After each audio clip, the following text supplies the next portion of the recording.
Hey everybody, welcome back to the Saber's Keep. As always, I am your host, Kitty Dad Kenobi. And if you're new here, this is the content you're looking for. If you're coming back and if you like this kind of content, please leave a like, leave a comment. It really helps out the algorithm, and consider subscribing. I'd really like to keep bringing these to you. Today we're going to be discussing screen accurate. Everyone says it. Nobody's always saying it or implying it heavily anyway. Should they all say screen accurate? Clearly not. Some of them could be screen strongly resembling, some could be screen kind of looks like, or screen you can figure out who this one belonged to. Others can really claim to be pretty close to screen accurate. So we're not just going to discuss which hilts are and which hilts aren't accurate. That would be boring and lots of people do it. We're also going to cover this is the hilt I have at home. What can you do in order to make it more screen accurate? Is it going to bring it up to ultimate level? I don't know. Maybe. Depends on what you're starting out with. But we can certainly get it a lot closer. And you know what? It's kind of fun to do a little bit of that yourself. Let's get this part out of the way. Can anything be 100% screen accurate? Clearly not. There's always going to be something, bits of dust, scratches. If nothing else, age. The prop itself is probably older than the hilt that you're holding in your hand. Just age alone is going to change the the shine, the patina, whatever. There's going to be differences. So it's never going to be technically 100% accurate. Can they get close? Oh yeah, there are some out there that are really, really good. Actually, we're going to start off with this one here. This is the Youngling Slayer. This is the third run from Shadowfoil Props. I've covered this one before. New information, clarifying some old information on it. Where does it sit and what can you do to change it? We'll get right into it. So let's go ahead and jump right in. This is the Shadowfoil Props Youngling Slayer. This is the third run, and it is very accurate. That said, I will say this right up front. The 7 chambers Aniflex, the FE, is more accurate. And they are both centered around the fact that there were 2 auctions for the hilts that were used as props. There were almost undoubtedly more props than 2, but right now we've got 2 of them. The first and the second. The first was the one that modeled itself, or this one is the one that models itself after the first, which was the prop used in the Mustafar battle scene. I prefer that one because to me that was the most iconic moment. It's like where everything changed. What are the differences? Well, there's a couple. One you'll notice on here, this is a resin. See, it's kind of it's kind of painted here. It's really quite pretty. It's really nice. In the Mustafar battle scene, these were these resin. I mean, you can get some that are painted, but this is actually a resin. In the other scene, the second auction, there were copper, and one of them was natural copper, and one of them's kind of an aged. So the front button, this one here, or what's called the eye button or the glass eye button, as opposed to the back button, there's a slightly different tone on the copper. In the Mustafar battle scene, these ears are closer to the button here, kind of in line, almost with the emitter. Here you can probably see that. Was it perfect? No. There were so. Oh, now that I'm looking at it, there's another difference here. I don't know how well you can see these here. These buttons, they're kind of they've got like a cut shape to the top of them. That's for the Mustafar battle scene, whereas the other ones were just more rounded, like a torpedo or a bullet. Or in both cases, there is something different, and Shadowfoil didn't do this, but I have it on good authority that if there's a next run, they're going to be doing that. And that's, if you look right here, this is called the lip. This, not this black piece here, but the one, not this one, but this little one here in between the plastic or the chrome and this piece here, that black piece, that's what we call the lip. And a believable rumor has it that this was actually sharpied, as were these areas where the pins are, that they were sharpied to be black. All of these things you can change at home. Now, let's say you've got an 89 Sabres version of it, and it just has copper buttons and things. Could you paint this? Sure you could. I mean, it's really just going to be going down to the model shop and creating, this kind of a slurry effect that you can see on here. That's really all it's going to be about. Take your Sharpie, color that in. These pins, you can buy them online and screw them in yourself or glue them in. I mean, you can. And of course, my pseudo namesake Obi Wan Kenobi. It's hilt from Episode 4, and it's it's just when you think of, at least for me, when I think of Star Wars, this is the one that I see. So, what can we do to make yours more accurate? Well, there's a few things here, so let's go over some. Uh, Shortly after beginning filming, and then through the rest of the film, this washer was lost. A prop guy had it, or maybe it was a secondary hilt. I honestly don't know. I'm sure somebody does, but it did end up missing. So if you can remove this washer from this transistor, that would help. This is interesting. Normally, this emitter, we'll call it now, but remember, it was a balance pipe. When this was installed in a jet engine, there was a band that went across here to hold it in place. So whereas you're going to find a weathering more kind of over the whole thing, to be really accurate, and even in the screen, and I'll bring up some pictures here, it's going to have a clean spot in between with weathering on either side, kind of a neat little catch-all. So what are the things you can do to make it more accurate? Well, one is to weather it a bit more like that. We'll discuss weathering in a little while. Another is you can rust it in between and then take your a black Sharpie, or better yet, a black acrylic pen. It's actually paint, but you just pen it on. Go over the top, the sides of each one of these, and then kind of wipe it off in between so that you have the rust still down below and you have still some blackening on top. That gives it that age of appearance. You can request the cold water. It's been reported that it was a cold water hand wheel, and this little blue ring is that one little splash of color on the hilt.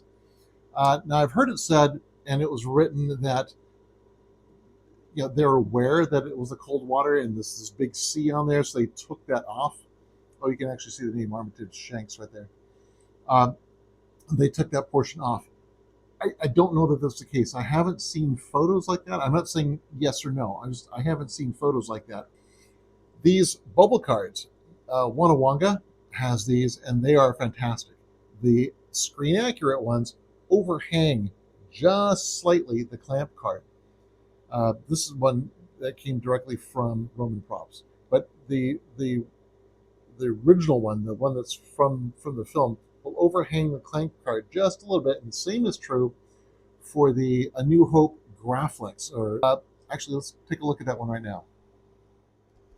This is it. Graflexes have so much that you can do to increase their screen accuracy. One is, so this is known as the clamp card, or the clamp rather. This is the clamp card. The clamp was so tight on the hilt in the film that the handle here only goes down about that far. Actually, I think it's a little bit less than that. See here, it doesn't go down fully because it was so tight. It makes it harder to separate. Another thing was that it had the red button at the top here and the glass eye. This is the whiter one on A New Hope. There's what they call the wonky D-ring.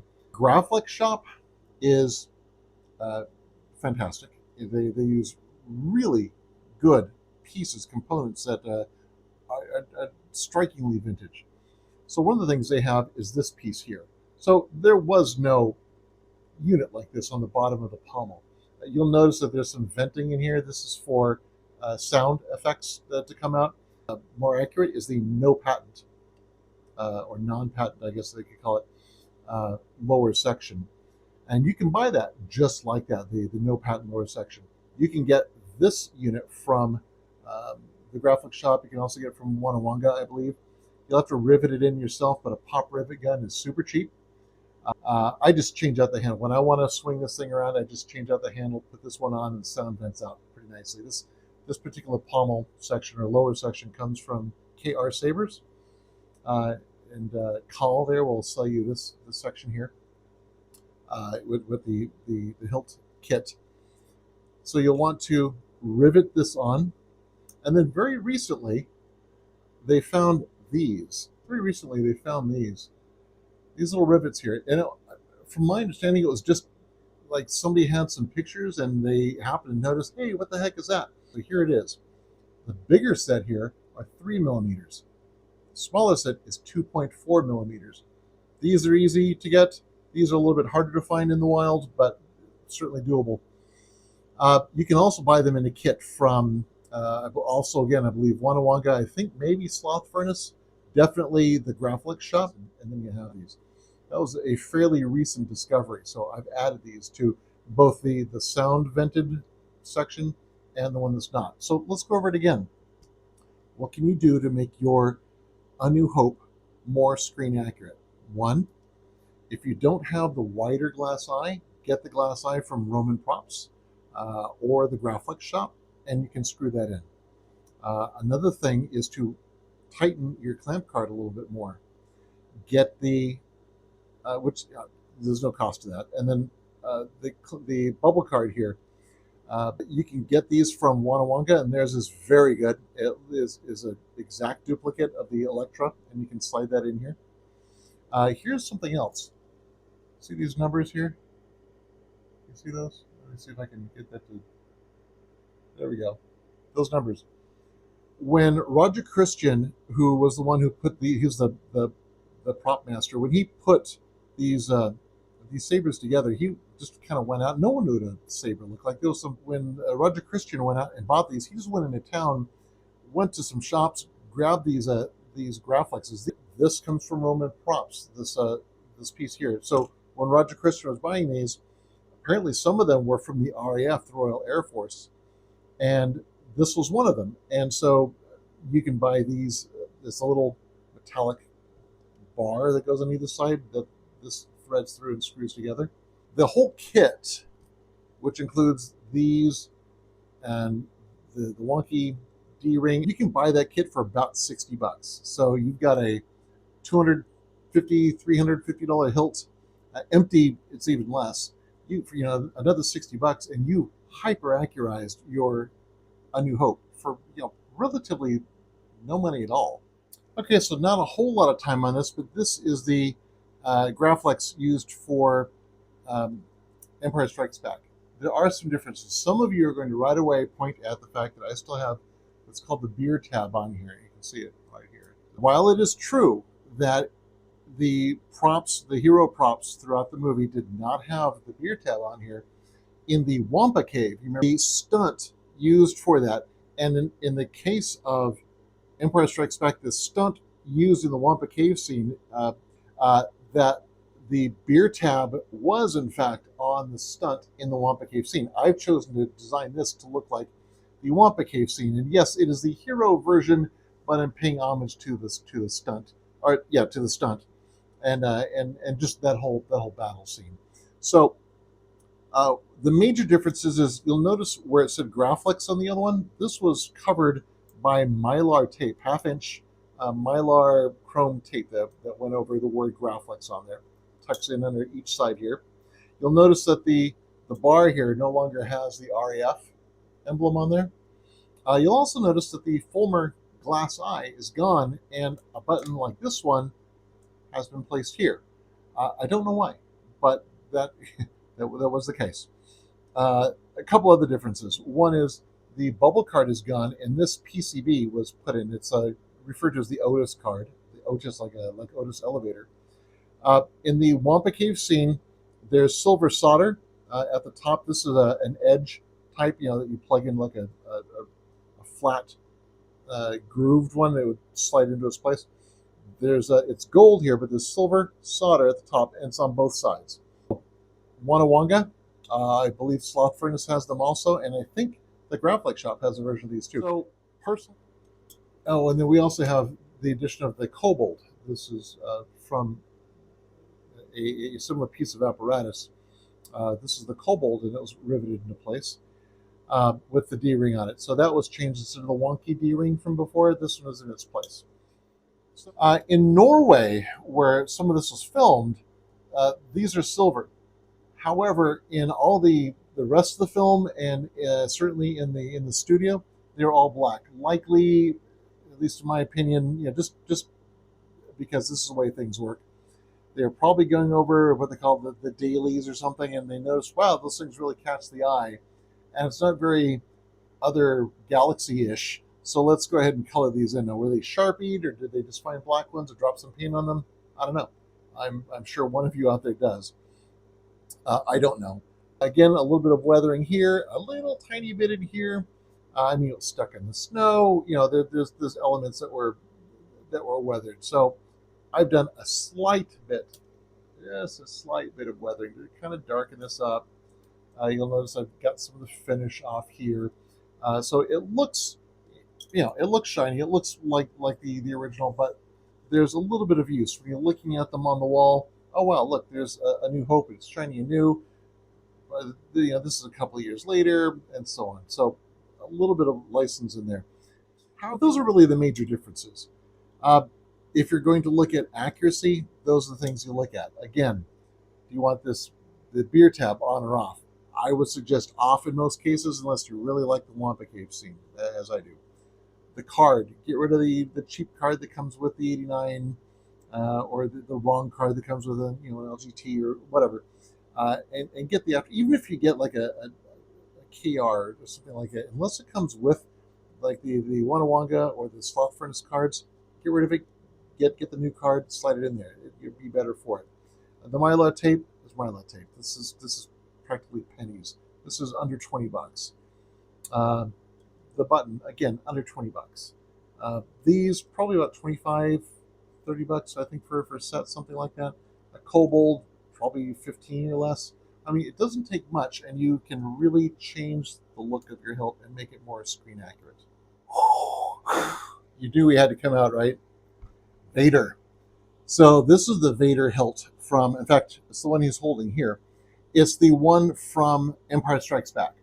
How do you know that? Well, one of the things you can look at really right away are the little wires that stick out in the sides. I got the bubble card. Now, most of the sabers that you're going to get are not going to include these things, although you might find some that do. So what are we looking at? Here's the bubble strip. Now look carefully. Do you see like some little lines and right underneath the bubbles there? Almost looks like a continuation of the glow from over here. Move that slightly side to side. There's a PCB card, kind of an aqua teal colored card underneath. I don't know if you can see that there's a card underneath the card. That was in the film. That makes it screen accurate, is that little PCB in there. Can you get that? You bet you can. You can get them at Wanawanga and slide them in, or it was at Sloth Furnace. Don't remember. Probably both, really. So what did we change? Even if you left the bubble card, get the PCB and put it underneath. That will make it far more screen accurate. If yours has the little handle on this side, the clamp handle we've been moving, you snap that off. And this is the pin that kind of holds that card in place. You want to have that pin at the 5 o'clock, like it's pointing at a 5, 5, 6, 7, 8, 9, 10, 11, 12, like a clock. This is the 5 o'clock position. This piece here, the bumper, we do know that this was on the hero hilt because here's a picture of him, and you can clearly see that this little guy is right there. Another element of it is this, I'm going to call it the thumb screw. It's probably called the emitter screw or something like that, because this is known as the emitter shroud. The one that came from 89 Sabers, from 89 Sabers and from Roman Props, had little lines cut into it that were all vertical. Boom, boom, boom, boom, boom. These are diamond cut. Can you see that? Let me see if I can. But it is diamond on the Empire Strikes Back. These wires, I got this as a kit from Wanawanga, and you notice that the gauge here and here versus here are different. So what can you do to make yours more accurate? Change out these grips. The grips that you're on, unless you've got these little screws in there, change them out. You can buy a set of grips. There's a template that goes over the top. They have double adhesive tape. You just put them on there so that they are appropriately spaced. This little square, I want to say, is either Wanawanga or Sloth Furnace. The PCB, same thing. This, I cannot remember actually which one I got, but it's going to be Roman props or sloth furnace or Wanawanga for the diamond cut through bolt here, and same thing with the wires.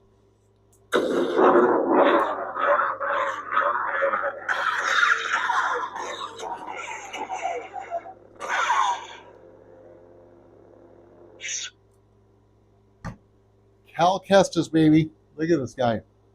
Awesome hilt. Okay, so there are several versions of these out there.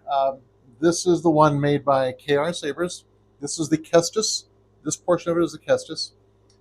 This portion of it is the Fallen Order expansion pack, they call it. Okay, so there's a lot of versions of Cal's weapon out there. 89 makes one that, I mean, everybody's got. If they don't have one, they have two or three. For Fallen Order, my opinion, I don't think you can beat KR. Here's the rub. Let's say you have a KR. When you get the KR Kestis, which is this section and the full handle, not the broken handle, you will notice that these stripes, the black lines, aren't there. Here's the thing, and I know Rafi did one on this, and he did a really in-depth review. Thing is, if their Kestis was apparently designed after the Survivor version, which has the full handle on it, and it can be argued maybe that Survivor didn't have these in here. Rafi did some comparisons where he changed the lighting of it, and it showed that potentially the lines weren't there. Here's the thing, though. Let's just say brand new, like when Joe Tapal had it, the lines weren't there. Certainly after it blew up, and Cal is carrying it around in him while he's on the planet breaking ships. It's getting dirty. These would have filled in with dirt pretty quickly. Certainly by the time Survivor came, these would have been dirty. In fact, there's a reason that I would say that is because the emitter shrouds on the Survivor were also darker. This is darker. It's weathered. It's been used. Okay, so what have I done to this to make it more screen accurate? Well, I got the Fallen Order handle. So when it comes all black and it goes straight down. See how these bend out and they're all twisted and so on? These are all flat, just like you just scroll cut these shapes in the handle. This comes black. This core element here comes black.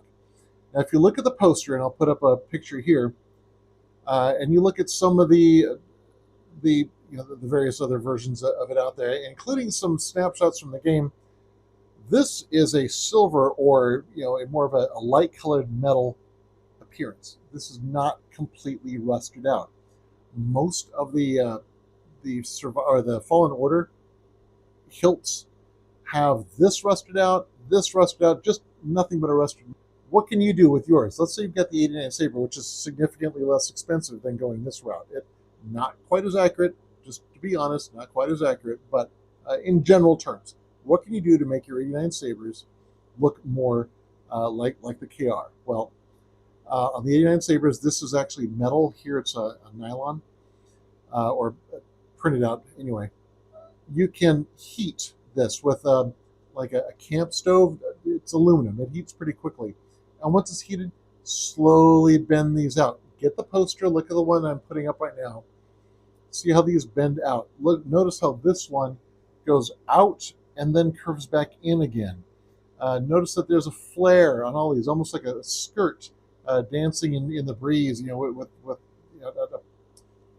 Get yourself a Dremel, a little rotary tool. You can go drill these out, because in the game, these claw marks, they're not claw marks, but these claw marks are there. Once you've done that, paint this a silver color. Weathering pigments, in order to drop some dirt in here. As you can see in there, you take these fine pigments and you dab it in, kind of blow it out so that it fits in all those little grooves, the way dust and dirt and soot gets in there. And then clear coat it. Just put a little bit of matte or satin clear coat on it. These are rusting pigments that I put on. I figured out how I wanted them. I sprayed them on. I added more rusting to it, and blew it off, faded out, because that's the way rust goes. It's not just solid. There's varying colors and textures of it. This color is slightly different than this color. Another thing you can do, if you own the Ogdo Killer or the Kestis, these shrouds, unlike the 89 Sabers and I think everyone else, are made out of steel as opposed to aluminum. What can you do with that? With a plumber's torch using propane. If you use MAP gas, it's a little bit harder to control the coloring out of it. It gets too hot too quick. You can stain these. Just hold the torch on there, and you pick up this really beautiful bluing that comes on there.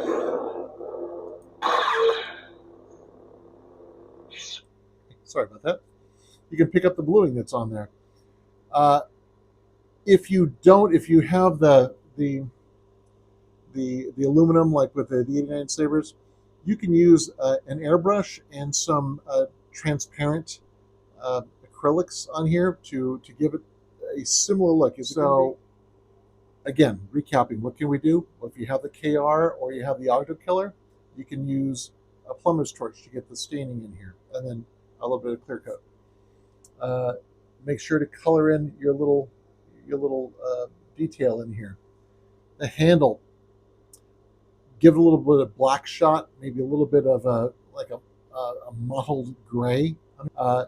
The rust pigments that we'll show you here in a little while, silver on here, or a light color, some black pigments in here, blown off and then sealed under, and you'll get a saber that will look, even if it's like an 89, you'll get one that looks. In fact, I've made an 89, actually quite a few, because that's my other side business modifications, and you can make your 89s look pretty much spot on to this. So here's what I'm talking about. This is for steel, and this one here is for brass and copper, and of course aluminum black. Now you have to take all of the paint, oil, as I keep talking about. I don't specifically recommend one or another. I find Vallejo to be really good, but if you look, they're just these little bottles. Inside you've got this really fine powder. It looks kind of clumpy, but it is really fine. And you just take a small brush and you dab it onto the area that you're looking for. And to add some soot color, for example. Screen accuracy, there's a lot to it. There really is. Weathering, coloring, some artistic actions to really bring out those details that make something screen accurate, because those details are usually small, not necessarily big. The Kestis, can you make it look like that? Sure you can. It will take some time, it will take some effort, but you can do it on a budget, or you can always go to weathering services like Austin at Astoria Workshop, or the Proplicator, or Multiverse, or me at Outer Rim Relic Works. I hope you enjoyed this time. I hope it saves you money. If you did, please leave a comment down below. Consider subscribing, leave a like, and we'll see you soon. And remember, your focus determines your reality. May the Force be with you.